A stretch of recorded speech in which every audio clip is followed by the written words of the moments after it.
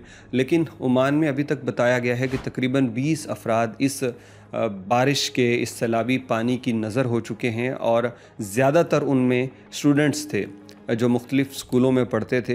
ये एक बड़ा सानहा डिक्लेयर किया गया ओमान के अंदर, जिस पे उनके जो किंग हैं, उनके बादशाह, वो भी इस पे बड़े रंजीदा हैं। सुल्तान उनको बोला जाता है, सुल्तान ओमान। वो इस पे बड़े रंजीदा हैं। जाँ बहक होने वालों के लवाहिकीन से उन्होंने इज़हार ताज़ियत किया और इसके साथ उन्होंने भी अपने शहरियों और मुकीम गैर मुल्कियों को एहतियात करने और घरों में रहने का मशवरा दिया। मुख्तलिफ़ इलाकों में मौसम क्लियर हो चुका है, बेहतर है, क्लियर तो नहीं है, बेहतर हो चुका है और इमदादी कार्रवाइयाँ जारी हैं। हेलीकॉप्टर्स इनमें इस्तेमाल करने पड़े और दिफा मदनी के जो अहलकार हैं, इदारे हैं, उन्होंने काम किया।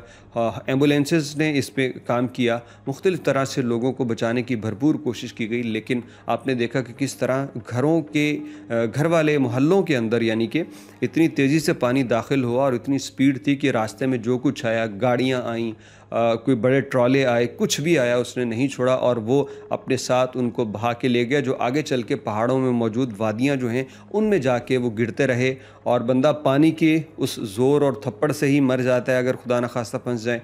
और अगर वो तब ना भी मरे तो जब ये पानी उनको पहाड़ों में जाके फेंकता है ना, तब बहुत बुरी सूरत हाल होती है और वहाँ पे पत्थरों में इंसान का जिस्म टकराने से वैसे ही इंसान की मौत हो जाती है। तो हमेशा एहतियात करें, ऐसे सैलाबी रेले से जितना मुमकिन हो दूर रह के चलें और ऐसी हंगामी सूरत हाल में कम से कम घर से और अपनी रहाइश से बाहर निकला जाए।